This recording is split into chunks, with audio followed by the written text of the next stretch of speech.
Director, isama ko na ha, isingit ko na rin po yung mainit na issue rin simula noong Biyernes pa tungkol naman sa pagkakasangkot po ng asawa at anak ni dating Congressman Mike Defensor sa ni-raid na establishment.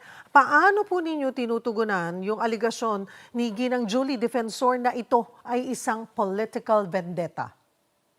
Well, yun po yung depensa nila. Tingin ko po yung depensa nilang yan. It will not hold the water sa korte po or sa piskalye. Kasi malinaw po yung ebidensya. Dalawang bagay lang po yung itatanong ko kay Julie Defensor ano po, at kay Mike Defensor na rin. Meron bang nangyari na human trafficking doon sa lugar nila? At sino ba ang namamahala at may-ari ng lugar? Number one, po, meron. Ano po ba yung elemento ng human trafficking? May act. Ano po yung naging act? Recruitment. Ni-recruit po nila yung mga kababaihan. Ang tawag na po nga, hindi GRO, kundi CCA. In-upgrade na nila. Customer Care Assistant. Yun po yung tawag doon sa mga babae. Meron, anong susunod po doon? Yun yung act. Yung means naman. Ano yung means? Sinasabi po ni Mike Defensor, wala namang pilitan dyan eh. Pumapayag naman, ganyan. Yun yung aligasyon niya. Ang nakalimutan niya po, sa human trafficking, hindi naman kailangan pilitan lang o may persahan o pananakot, kundi pwede rin may machination po o deceit na tinatawag na, halimbawa, pinangakuan, gusto mo bang kumita ng mas malaking kita? Kasi halimbawa, yung CCA, kung CCA ka na regular, 500 pesos a day lang. Baka gusto mo kumita ng 20,000 ngayong araw na to. Oh. So, meron pong pagkukumbinsing ganon. At pangatlo, yung purpose po, which is prostitution. Dahil ganito po nangyari, pagpasok pa lang po doon sa Chicago KTV, merong salamin na malaki, at tawag po doon, aquarium, nakaupo, nakahilera yung mga kababaihan, at ang papasok na customer, kakausapin po ng mamasang, nung pong tinatawag na manager, at mag-aalok na. Gusto mo ba? Sino ba yung kursunada mo? O yan, sige, ganito presyo niyan. Pagkatapos magkasundo, meron pong secret door. May agdanan, paakyat doon sa Blue Hotel na pinapamahalaan ng Sirin Development Corporation na ang presidente at chairman po ay si Julie Defensor. So yun po yung naging modus nila. So nagkaroon talaga ng human trafficking, di po ba? So sinasabi niyang 2019 pa daw. Alam ko po dito sa istasyon na yan, may yung 3 babae na nag-interview. Sinasabi niya, 2019 ginibap na namin siya, pero tinatanong kayo, wala.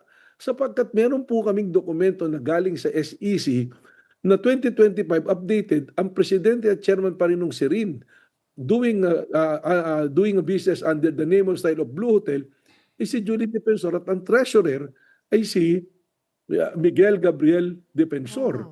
So, malinaw po, sila ay may kinalaman dyan, at meron na nga po mga dumarating na reports dito. At the time na tumatakbong mayor itong nakarang eleksyon si Mike Defensor, dyan niya dinadala yung mga kapitan, yung mga kagawad, mga leader nila sa politikong lalaki para i-entertain. So alam po nila, meron pong ganun ang sistema. So wag po nilang gamitin yung politika. Nakakatakot po yung ginagawa nila na sasabihin, gumagawa ka ng illegal na gawain, sasabihin politika. Yun po yung mas nakakatakot because it gives signals to the criminals na gagawa sila ng mga krimen pero pwede silang mag-rally, titirahin nila yung gobyerno para pag hinuli po sila ng law enforcement, sasabihin, politika to kasi I'm speaking against the government. Mas nakakatakot po yun. At alam naman si Mike Defensor, pag ngayon nga, nagpapasukan yung mga history lumalabas tuloy, pati sa Paddy's Point, yung mga nahuli na prostitute noon, sinasalo niya. So may pattern po Huwag po nila politika. Dahil gumawa ka ng lagay at hindi po ako ang naglagay sa pamilya niya para malagay sa ganyang sitwasyon. Nagnegosyo kayo ng ganyan, ginamit mo yung pamilya mo, ilagay mo dyan ang pangalan nila na may ginagawang illegal, hahabulin po kayo ng batas. Pangalawa, pinofile namin po yung mga 54 rescued na kababaihan. Alam po ba ninyo, doon sa 54 na yon, Ma'am Cheryl, most of them are single moms. Ano pong ibig sabihin nito? Doon na po pumapasok yung mode nila na kinukumbinsi dahil mahihirap na tao to Gipit sila kakapit sa patalim. So, sinasabi ni Mike Defensor, ano ba tong NBI na to? Dami naghihirap. Ang ginagawa pa, hulihin to, nawawalan ng trabaho. Mas nakakatakot naman po yung ginagawa mo dahil sa kahirapan ng tao, pagsasamantalahan mo, papapasukin mo sa illegal, gagawin mong prostitute, mas nakakatakot po yon. Yun po yata yung mas bantayan natin kaysa yung sasabing pinupolitika. Siya po, nasa political front ngayon, kritiko siya, pero gumagawa siya ng illegal. Hindi naman po natin siya hinahabol kung legal yung ginagawa niya. So sila po yung magpaliwanag, andyan yung dokumento that is SEC galing, official document. Galing po yung permit po 2006 galing sa City Hall ng Pasig City. Sirin Development Corporation. Sinong may-ari ng Sirin Development Corporation? Ang President, Chairman, si Julie Defensor. Na ito pong mga to, may connection pa nga eh. Kasi yung buong compound, Cliff Point Development Corporation, ang chairman naman ng korporasyon, si Mike Defensor naman. At ang holding company, Pax River at Mining, na ang majority owners, eh sila Mike Defensor din. Yung treasurer ng Chicago KTV, na si Del Rosario, eh siya rin po ay shareholder nung Cliff Point Development Corporation. So ano po yung yan? Yung Cliff Point Development Corporation, ang treasurer, interlocking sila eh. Magkano ang kinikita ng Chicago KTV at ng Blue Hotel sa araw-araw? Baka 1 million eh. Isipin nyo, kaya naging joke nga eh, yung isang Cropec, isang platidong Cropec, 700 pesos. So, million yung kinikita nito. But the treasurer, interlocking, they control yung pondo. So, yan po yan. So, they challenge me, sasabihin nila, politika, walang ginagawa NBI, habulin sila. Mula po nung nag-assume ako, 64 days na po ako ngayon. Ang apprehension po namin, successful apprehension ng operation namin, Ma'am Cheryl, 123 successful operations po. Nakapile kaso na yan, ma'am. At sabi niya, tina-target puro kumpanya ng kalaban. Eh, iba-iba pong kumpanya yun eh. Saka yung human trafficking, mahigpit po talaga kami dyan. Just Saturday po, meron din kaming hinuli sa Pampanga. Oh, hindi naman po political yun. Prior to that, yung makusaig po, ang dami po namin ginawa. Ang mandato po namin hulihin yung gumagawa ng illegal, hindi po kami political na ahensya. Director Matibag, kailan nyo po sinimulan yung investigasyon on this? Saan nanggaling at kailan yung lead na nakuha about this Chicago KTV? Well, ma'am, halos 1 buwan po namin ginawa yung surveillance nito. Meron po kami mga assets na pinapadala to investigate. That is how we do yung trabaho po namin. Ano mga kaso. At nag-positive po. Kaya po pala, ito pa, banggitin ko po, nung nag-decide kaming i-raid dyan, hindi po NBI lang tumating dyan. Kasama po namin ang local government ng Pasig. Andiyan dyan po yung CSWD, yung social workers. Tapos nandyan din po yung mga barangay officials nung ginawa namin. Nag-imbita po kami ng media to observe yung pag-raid po niyan. At meron po yung ating mga nag-raid. Wala po tayong kalokohan dyan. Kaya napakahirap naman kung ang depensa mo sasabihin politika at kung daw meron na personal kay Mike Defensor, wala po akong personal. Katunayan, magkakilala po kami. Opo. Kaya lang, kung ako sa law enforcement, I will make sure na gagawin ko po yung mandato na binigay po sa akin ng batas. Director Matibag, sabi nyo nga po, this Chicago KTV, may aquarium yan pagpasok nyo, tapos may secret door going to Sirin. So Blue Hotel po. Yeah, opo, Sirin po kamanis doon. Sirin doing business under the name and style of Blue Hotel. Okay. Ang Sirin ang nagmamanage sa Blue Hotel. Kita rin po yun. Yung Blue Hotel tsaka Sirin, isa lang. Ang gamit niya lang na brand, kumbaga yung Sirin, yung po yung registered corporation niya sa SEC. Pero yung brand, yung Blue. Tapos para lang po klaro, so Blue Hotel, pero yung Chicago ay kanila rin. Siya.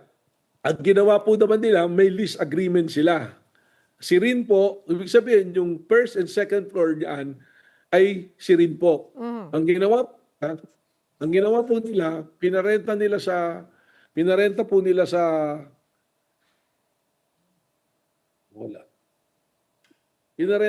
sa Chicago. Ang sinasabi ko nga po, interlocking officers and director. Yung Del Rosario, treasurer, ay isa po sa director din po at shareholder po nung Cliff Point Development Corporation na pagmamay-ari rin po ng mga defensor. Alright. Okay.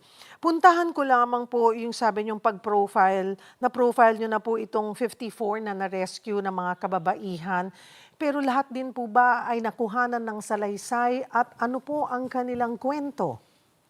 May mga salaysay po at may mga, testimony po silang ibinigay na po doon, ano po. Aha. Ah, Yun na po yung magiging basehan, isa sa mga pagbabasihan po ng City Prosecutor's Office po ng Pasig City po. At nasubmit na po namin nung Friday yan. We're hoping to na makapag-issue sila ng mga subpoena to do the preliminary investigation po para umandar. Mhm. May mga nabanggit din po bang mga iba pang personalidad na possible po na involved or nakikita po ba nila itong si former Congressman na Mike Defensor doon? Ano po ang kwento ng mga babae? May mga positive ano po. At saka doon pa lang naman po sa mga statement ni Mike Defensor, sinasabi naman niya talaga nararating niya yung lugar na yun eh. Ginagamit pa niya yung ibang establishmento. Wala naman po problema yung ibang establishmento, yung Korean restaurant. Talaga namang hindi mo alam kung ano yung ingredients na lulutuin dyan. Tsaka yung sa 7-Eleven daw, kung anong binibenta. Pero eto mismo, yung asawa mo yung nagpapatakbo nung, Blue Hotel tsaka nung KTV, kayo kayo nagpapatakbo, posibleng hindi niyo alam yung operation nito. Mayroon pa po, ano po ba ang inaasahan pa natin, Director, na susunod na hakbang po ng NBI sa kasong ito? Well, napag-aralan po namin may mga additional pa po kaming kakasuhan at may ipa-file na kaso at na panibago kasi ang na-file po namin diyan based doon sa una naming ipinail yung violation of anti-human trafficking law nga po at saka ng dangerous drug. Pero idadagdag po namin dito yung may Presidential Decree 1566 po at saka Republic Act 9593, yung Tourism Act of 2009 na kung saan dapat yung hotel po, pag foreigner yung pumapasok, nagre-require yan, may recording process po, na hindi rin po nila ginawa. Dahil yung isa pong na-apprehend nga namin na identified na talaga nag-avail ng sexual favors po, nasa kwarto ay Taiwanese, wala pong record sa kanila na kinuha nila ng data, ng passport po nila. So another violation po ito. At yung po pong ibang individuals, meron po kasi kaming mga individuals na initially when we process, tingin namin na hindi pa mabigat yung ebidensya base po dun sa Department Circular ng DOJ, Department Circular 20, na dapat may reasonable certainty of conviction. Hindi po muna namin isinama sa kaso pero may mga ipapile pa po kaming kaso kasi in coordination din po kami with DOJ IACAT, yung uh, interagency na against trafficking po. So kasama po namin yon yung IACAT dito.